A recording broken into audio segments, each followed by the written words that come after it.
ಮಣಿಪಾಲ ಠಾಣಾ ವ್ಯಾಪ್ತಿಯಲ್ಲಿ ಕರ್ಕಶ ಶಬ್ದ ಹೊರಡಿಸುತ್ತಾ ಶಬ್ದ ಮಾಲಿನ್ಯ ಉಂಟು ಮಾಡುವ ದ್ವಿಚಕ್ರ ಸವಾರರ ವಿರುದ್ಧ ಮಣಿಪಾಲ ಪೊಲೀಸರು ಭರ್ಜರಿ ಕಾರ್ಯಾಚರಣೆಯನ್ನು ನಡೆಸಿದ್ದಾರೆ.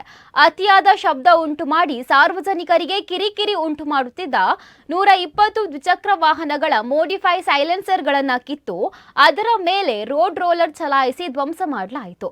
ಕಳೆದ 6 ತಿಂಗಳಿನಿಂದ ಮಣಿಪಾಲ ಪೊಲೀಸ್ ನಿರೀಕ್ಷಕರ ನೇತೃತ್ವದಲ್ಲಿ ಠಾಣಾ ವ್ಯಾಪ್ತಿಯ ಆಯಾ ಸ್ಥಳಗಳಲ್ಲಿ ವಿಶೇಷ ಕಾರ್ಯಾಚರಣೆ ನಡೆಸಲಾಗಿತ್ತು.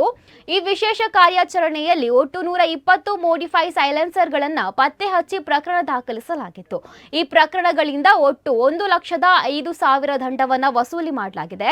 ವಶಪಡಿಸಿಕೊಳ್ಳಲಾದ 120 ಮೋಡಿಫೈ ಸೈಲೆನ್ಸರ್ಗಳನ್ನು ಜಿಲ್ಲಾ ಪೊಲೀಸ್ ಅಧೀಕ್ಷಕ ಹರಿರಾಮ್ ಶಂಕರ್ ಅವರ ಸಮಕ್ಷಮದಲ್ಲಿ ಮಣಿಪಾಲ ಪೊಲೀಸ್ ಠಾಣೆಯ ಮುಂಭಾಗದಲ್ಲಿ ರೋಡ್ ರೋಲರ್ ಬಳಸಿ ನಾಶ ಮಾಡಲಾಯಿತು. ಮಣಿಪಾಲ ಪೊಲೀಸ್ ಇನ್ಸ್ಪೆಕ್ಟರ್ ಮಹೇಶ್ ಪ್ರಸಾದ್ ಹಾಗೂ ಸಿಬ್ಬಂದಿಗಳು ಹಾಜರಿದ್ದರು.